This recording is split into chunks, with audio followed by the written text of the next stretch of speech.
back to the GamecockScoop.com podcast, the official podcast of GamecockScoop.com on Rivals. I'm Caleb, joined by Alan today as we are previewing tomorrow's matchup between South Carolina and Clemson. Obviously, big rivalry week all around the country. Some of those college football rivalry games start today, right? Yeah, I'm trying to think what you got. Iowa, Nebraska's today. Oregon State's tonight. There's a couple other ones in there today. Some good games today. And the Egg Bowl was a bit of a dud last night, but it's okay. Greg Knox ran on, took the field on a four-wheeler. Yeah, I gotta get my picks in today. That's actually a good reminder. For those of you just checking in, it is Black Friday, so we have a Black Friday deal on GamecockScoop.com and across the Rivals network. You can get 75% off for your first year. This is for people that have not been subscribed before, using promo code RIVALS2023, and that offer is valid through Monday. So get that in this weekend if you want to do that. GamecockScoop.com. If you click on any of our premium articles, it'll take you to the sign up page, and you can use that promo code there. Before we get too deep into the weeds of Clemson versus South Carolina, obviously both teams kind of have had a more disappointing season up to this point than they would have thought, but with this rivalry game at this point, it kind of feels like this is the Super Bowl for each, right? Like if you win this one, you feel okay about your season. If you don't, the other team's not going to. It's at South Carolina. It's going to be a cool night environment, just like it was last week.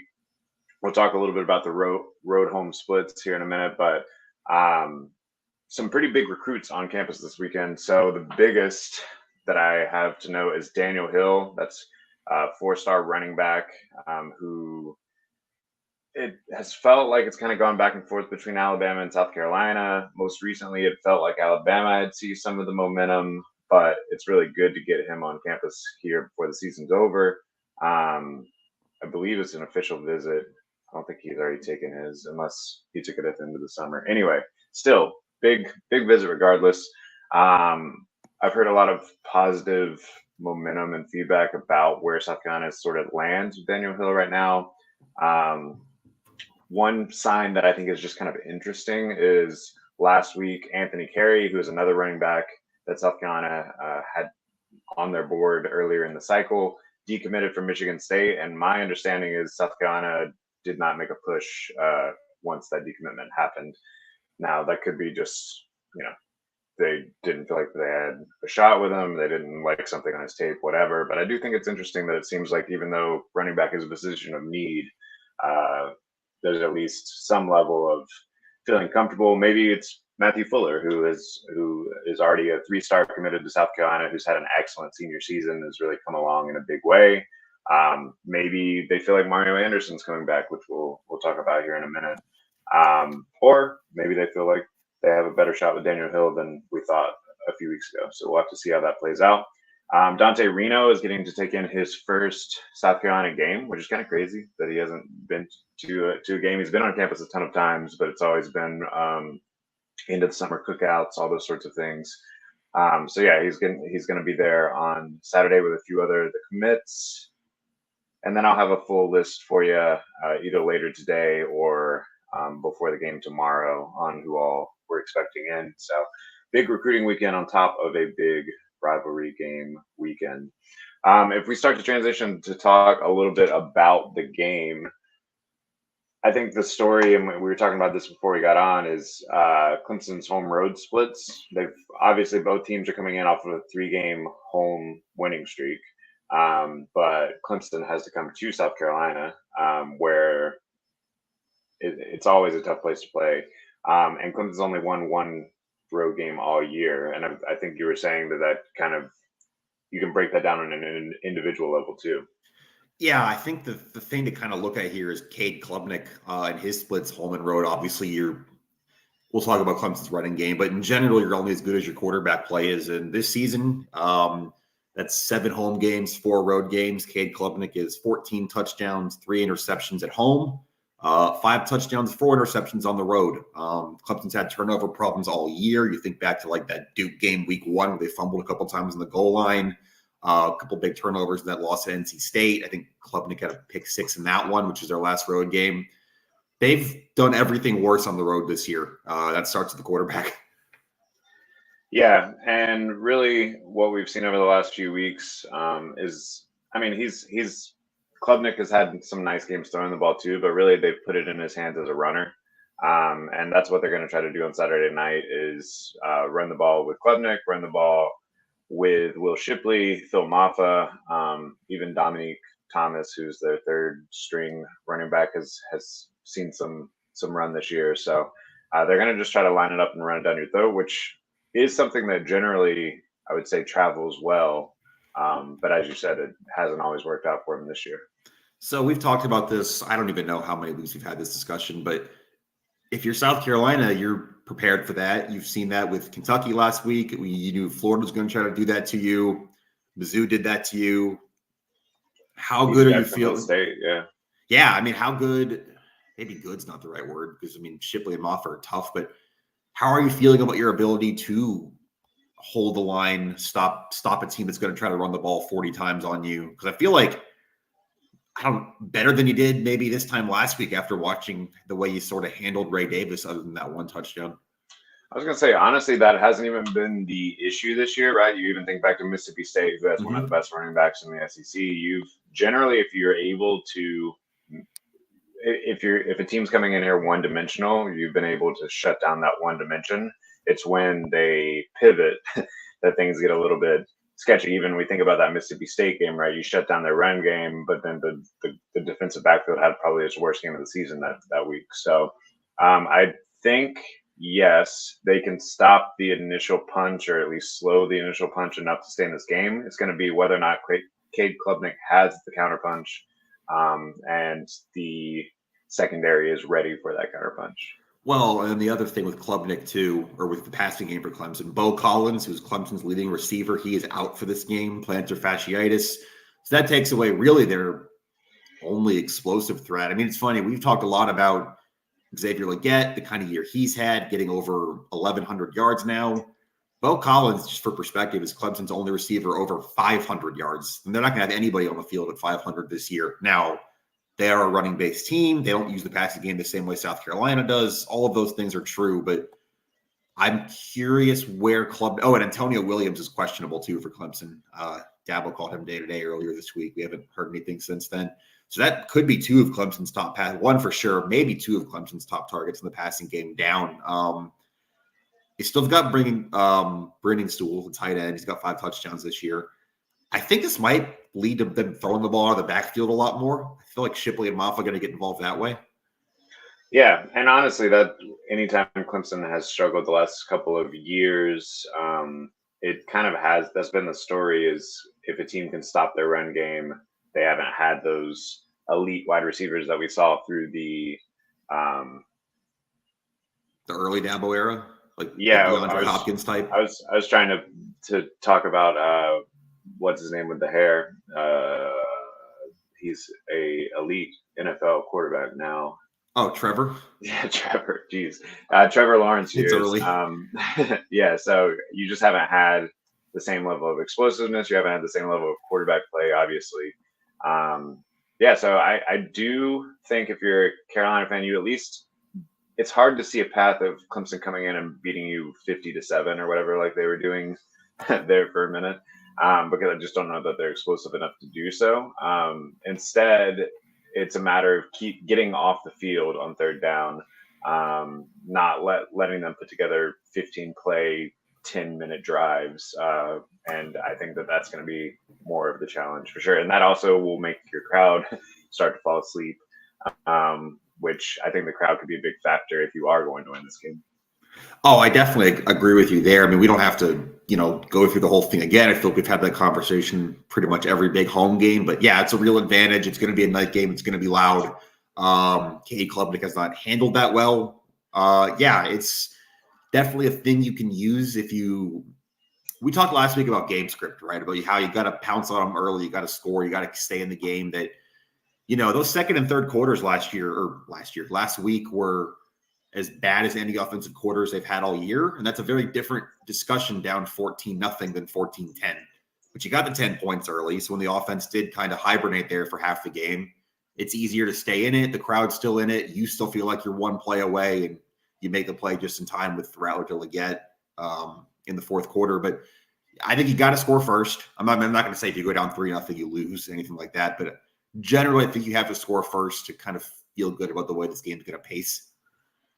Yeah, so I mean, I guess that brings up the other side of the ball. How do you feel about South Carolina's offense consistently moving the ball against this Clemson defense? And I think the scariest thing, if you're a South Carolina fan, and while the offensive line has played better now that they're going on their fourth game in a row with the same front, Clemson's defensive front is way better than the last three teams that you played, and we've seen how this offensive line has struggled throughout the year when they come up against an elite or above average defensive line, especially at just giving Rattler any time if you get into any second, third, and long sort of scenarios. Do we think that the O-line has improved? I think so, yeah. Getting to play together those 4 games really helps. Still, at the end of the day, you have 2 freshmen starting against a couple of guys that are probably going to be playing on Sundays on that front. Better, yes. Improved, yes. I think this is just, and it's really easy to say this, I think this is just kind of going to have to look the way it looked last year. Rattler did run for his life a lot in that game. There were a lot of short throws, quick tosses. He force-fed the ball to his number 1 receiver last year. That was Juice at the time. Right now, it's pretty clearly Leggett. I don't know if you felt like Rattler was like in control of that whole game last year. I mean, he threw 2 picks, but you felt like he at least had a chance to win it for you, to steal it for you. I kind of think that's where this has to come back to tomorrow. And I do expect to see a lot of the quicker passing, the short stuff. I think Amari and Brown could be a weapon tomorrow. We've seen that kind of short, those little slip passes in the flat. You kind of get his speed going around a corner. I think you're going to see a lot more of that in this game because I think that's a way to – those are safe. I mean, they basically use those as running plays with Dowell Log at the set over the course of this year. And if your running game's not going, I think that's a weapon tomorrow. Yeah, I'm looking back at the Clemson-North Carolina box score. I watched a little bit of that game.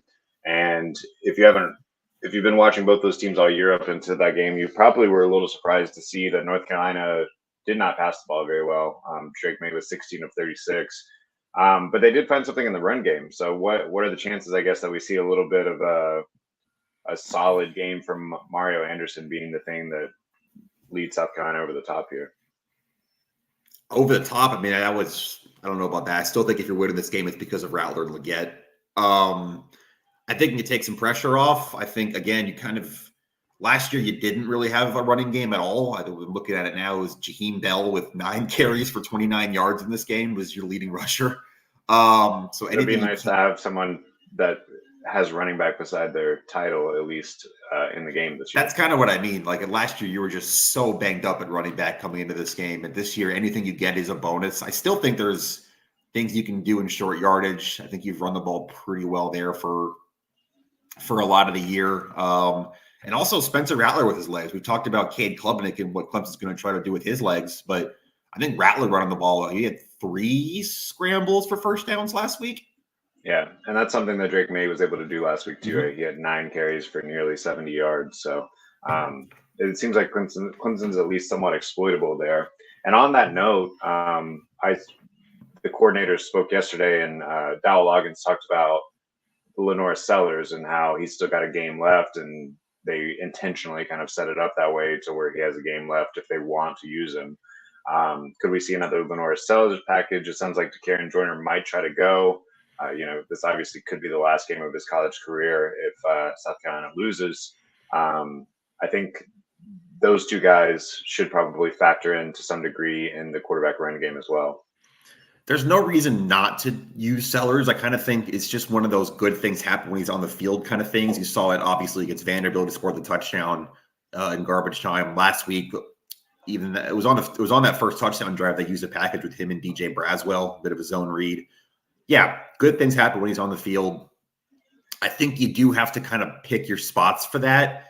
Like that's not something we're not going to see 10 plays of Lenore Sellers running the ball, probably not even 5. Like that's going to happen a few select times, either short yardage or where you feel like maybe you have a chance. Obviously, if you're doing that, you're subbing. So that means Clemson's going to have time to sub and counter whatever you're doing. You know what I mean? Like you got to really kind of target those moments. But I do think you're going to see that. I also think there's probably some degree of what have you set up on film for Lenore Sellers that you can kind of exploit this week. He hasn't thrown the ball since he hasn't thrown the ball since Furman, but we saw it worked out all right when he did. So yeah, is that where you? It seems like it's an obvious Lenore Sellers keeps it on the zone read sort of situation, but instead he pulls it and tries something downfield. We'll have to see. I do think that is another good point. Just before you go to your next, the bag is going to be emptied Saturday. I mean, you're not saving anything for a bowl, the Birmingham Bowl. Like if you've got something in the tank, you're trying to use it to beat Clemson, whether that's trick plays, special teams. I think this could be a Lembo special. That clip's getting emptied one way or another Saturday. Absolutely. And yeah, you speak of limbo. I guess that's where I was going to go last. Is I still feel like special teams obviously was a huge factor in this one last year. You win based off of that fumble punt. There's some extra, I guess. Well, depends on which side you're on. Tragedy if you're Antonio Williams, Schadenfreude if you're a South Carolina fan because of the way that recruitment went down between the two schools. So yeah, I do think that special teams could play a factor again this week. Obviously, we've seen some good things start to happen on special teams after a little bit of a slow start to the season. You had the punt block against Vandy. Yeah, I guess. Do you see places that could be exploited? Do we think that we start to see some trick plays, some onside kicks? Like you said, I guess everything is on the table at this point. I don't know how much of it's an exploited thing, but I do think just looking at it straight up, you have a major advantage at kicker in this game. Clemson's kicker issues have been well documented this year. They pulled a player in mid-season. Jonathan White's he was like a former walk-on who still had eligibility or something? That sounds right, yeah. Anyway, so Mitch Jeter's been almost perfect this year. Do you know how many field goals over 40, not over 50, over 40 Clemson's hit all season? One. Wow. It's a 41-yarder. They've got one kick over 40 the whole season. So, yeah, that's absolutely an advantage for South Carolina in this game. Even if you're not blocking a punt, running a kick back 100 yards, the fact that Clemson's field goal range is basically they got to get it within 40 yards, that is an advantage for you in this game. Yeah, and we'll have to see if Dabo is as arrogant this year with trying to show up Beamer ball or whatever, which is what felt like happened last year. Oh, on the Maffa, like the punt return thing. Yeah, exactly. So we'll see if Dabo tries to put some stuff up his sleeve as well. That worked out pretty well for South Carolina last year when he tried it. So, any other, I guess, like storylines that you're looking for as we head into this game? Obviously, it's senior night. Could be the last time you see several of these guys in South Carolina uniforms, even if you make a bowl, because some of them likely will sit out if they are moving on to the NFL. Do you have you don't have to read off the whole list or whatever, but do you have an idea of some of those names that we might see for the last time Saturday? The players who are scheduled to walk for senior day, and by the way, senior day starts at 7:13 p.m. The school sent out, very precise if you're trying to get to Williams-Brice early, 7:13. The players who are walking for senior day but still have a year of eligibility left if they so choose: Terrell Dawkins, Marcellus Dial, Tonka Hemingway. Let's see here. Spencer Rattler, and Mario Anderson, David Spalding. Believe that covers it. Okay. And yeah, one name that's not on that list, but that South Carolina fans got some good news on earlier this week. Antoine Wells. So the whole way that it played out was kind of fun. Juice Wells on Monday, I believe, started posting pictures from last year's Clemson game on his Instagram. Obviously, he had a pretty great game against Clemson last year. Scored 2 touchdowns, had 10 catches or 9 catches. 9 catches, yep. Yards, yeah. So people in the fan base, of course, in both fan bases, started speculating that maybe he was going to try to come back and play one more game, all that sort of stuff. Even after he took to Twitter on Tuesday and said he was not playing, but that he would be back next year, which, of course, is a big news for South Carolina fans. Beamer wouldn't fully rule it out. That still he hasn't. might still play. Yeah. I'm not anticipating that, but No, I'm not either. But yeah, anyway, so it sounds like you're going to get Juice Wells back next year. That's obviously a big addition. As far as those other names you read off, it'd be hard to see Rattler coming back. He's already signed up for the Senior Bowl, as you mentioned. And it'd be hard to see Marcellus Dial coming back just because I think he already has kind of proven what he needs to prove to get drafted at the next level. Maybe he could come back and try to improve that draft stock like Cam Smith did in his final year. So we'll have to see on that. Everyone else, I don't know. It's kind of tough to think that they wouldn't be back. It seems I mean, you look at a guy like Tonka Hemingway there, like that would be a major get for this team next year at defensive tackle, getting him back. The leadership and also just his presence in the middle of that line, what he can do. I think he's improved this year.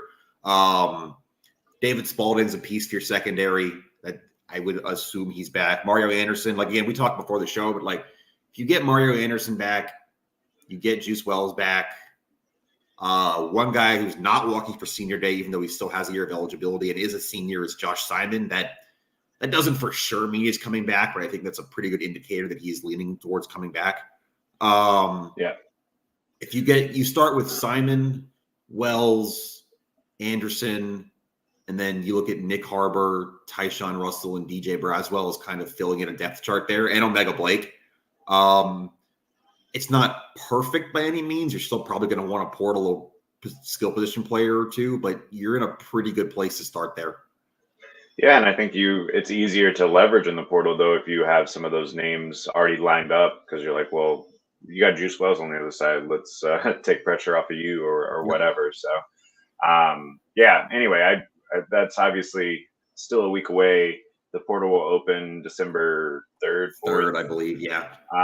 So that's a Sunday. Be ready on GamecockScoop.com to see just a flood of people, hopefully not a ton of people that are contributors right now going out, but there'll be some. And then also we'll start to speculate and put together a board of who South Carolina might target in the portal because all that moves very, very quickly. And December is a little bit of a chaotic time of year because of that. But all right, walking seniors. Anything else as far as the South Carolina Clemson game and I guess things that you're looking for on Saturday? We haven't mentioned Clemson's linebackers yet. Jeremiah Trotter, who Spencer Rattler knows pretty well, threw a pick 6 to him last year. Barrett Carter, that's 2 first-round picks. I don't have a lot to add there. We haven't mentioned them yet. They're going to be a pretty big part of this game. Like I said, 2 first-round picks. Rattler and Beamer both called them the best linebacker duo they faced all season. I don't disagree with it. That's going to be a major part of this game. Yeah, definitely. And I think on the other side, you're going to see South Carolina's linebackers try to play their own role and their own factor here. We'll probably see some more of the 3-3-5, which has been effective the last few weeks. Yeah, it should be a really interesting game because I think that neither team necessarily matches up perfectly to what the other wants to do on offense. But they both have like some players that can make some things happen. So I really, as I'm starting to think of like score predictions, it's really hard to think about where to go because it feels like it could be 31-30 like it was last year. But it also feels like both teams could be a little stymied and it could be a little bit uglier than that. Before we get to a score prediction, something I'm curious about. If South Carolina wins this game, who's the player we're not talking about now who we're going to – like last year, I think it was probably Nate Atkins. He'd been fine, hadn't done a whole lot crazy. Then he makes that one-handed catch that's on every billboard in Columbia after that. Who's your unsung hero who's going to make a name in the rivalry if South Carolina wins this game? You got to pick? Maybe Trey Knox. I mean, I realize that he's not necessarily unknown in the same way that Atkins was, but he had a really strong beginning of the season, had that injury, came back and played last week, but was definitely a little hobbled. I'm thinking if he's more or less fully healthy at this point, he can create some mismatches against Clemson, and also just take some pressure off of Xavier Legette, who they obviously will key on pretty heavily in this one. What about you? I'm going to Marion Brown. He hasn't been in the end zone a lot this year, but I like what he can do. I like how they can use a quick passing game in this, just kind of as another way to run it. I don't believe he scored against Clemson last year in this game. So that would be his first time scoring in the rivalry if he did. And I think Amarian Brown gets in the end zone before this game's over. Yeah, he got his first ever touchdown as a Gamecock a few weeks ago. Yeah, so. He only had 2 catches for 3 yards last year in this game. So let's bump that. That's a good one. Or, maybe we see something on special teams return, like Jalen Kilgore breaks one. Kilgore will be his first rivalry game, yeah. Yep. Even Rory had a pretty big day in his first one last year. Yeah, I was about to say defensively, all those in-state kids, Eamon Warrior, DQ Smith, they seem to get up extra special for this one so far. So it was Eamon Warrior who recovered that fumble, I think, on Antonio Williams on that muff. That sounds right. And I believe DQ Smith had an interception last year too. I could be wrong. I know I know Dial did. Yeah. Let's see here. I don't know if he had an interception, but he had a nice game in some way. I remember him standing out, but anyway, he might have been involved in the fumble, the Maffa play on the safety return. That sounds right. So put your money where your mouth is, or whatever. What's your final score prediction? I just think South Carolina is going to find a way. I don't know how. I said 24-23, another 1-point win in my final preview that's going to run on the site either tonight or tomorrow morning. We'll stick with that. 24-23, South Carolina. Yeah, I tend to think that home field pushes you over the edge as long as you can keep the crowd in it throughout. I think that's really going to allow your defense to elevate the way they have the past 3 weeks. It's going to, or really the past 2 weeks in particular, it's going to shake up Cade Klubnik, who we've seen hasn't played that well on the road. And 2 straight for South Carolina. I think I'm picking that too, but maybe uglier than that. I'm going to call it 20-18. Oh, wow. A whole 2 points. Is that like South Carolina's up 8, Clemson scores a touchdown, and they stop a 2-point conversion? That sounds great to me. Yeah, sure. I know 18 seems like a very difficult. I know. It's kind of, I was trying to figure out how you get to 18. There's a safety in there somewhere. Yeah, Clemson had one last year. Yeah. You miss an extra point, but make a field goal. There you go. Yeah, I mean, Clemson's had a lot of kicking problems this year. I don't think a missed extra point would be that surprising. Yeah, so that's what I'm going with. Around the league, any games that you wanted to talk about before we get out of here? You got an Ohio State Michigan thought? That's the game of the weekend. I think that Michigan's the better team. I wonder if at some point all this Harbaugh stuff is going to catch up to to Michigan. This would be a week where they're facing a team that can actually exploit it. Yep. So that definitely makes it interesting. I would probably, if I was betting, still pick Michigan just because I tend to believe talent usually wins out. But Ohio State obviously has enough talent to make that problematic. I think the number is Michigan favored by 3 or 3.5. So basically just a home field. It's a pick 'em. Right.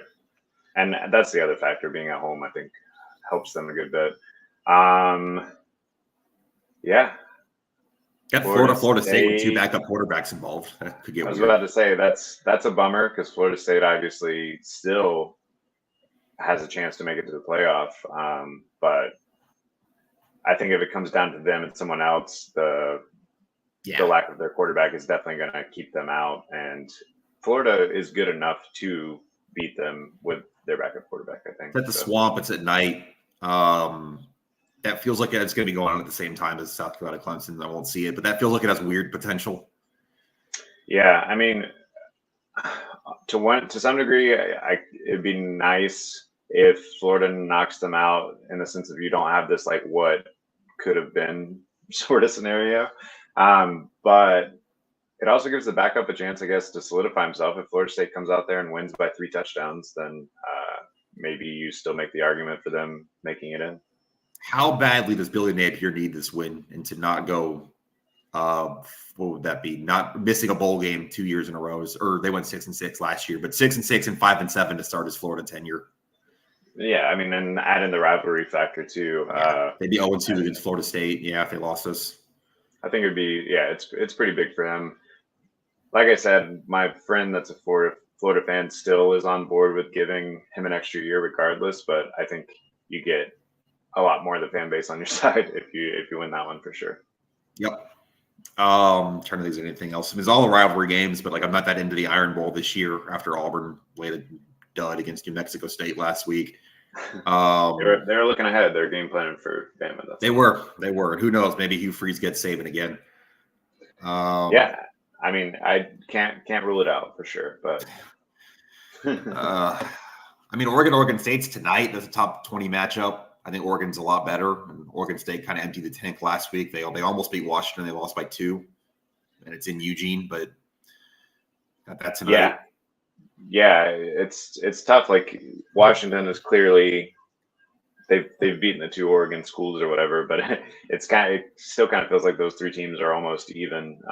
So if Oregon wins tonight, they set up a rematch in the Pac-12 title game with Washington next week. So they have to win. And I think I would pick Oregon in a rematch on a neutral field next week. It would cause a fun amount of chaos. That's what I'm looking for. Yeah. That's about all I had rivalry week. Yeah. We'll have some more on GamecockScoop.com between now and game time tomorrow. We'll have the live chat going around 5 Eastern or so tomorrow. And we'll have our live thoughts and analysis if you want to pop on over. If you have never done that, now's a great time to join because we get that 75% off the first year for Black Friday. It's Rivals 2023 is the promo code whenever you go to checkout, and you'll get that. In the meantime, this has been the GamecockScoop.com podcast. We'll see you later.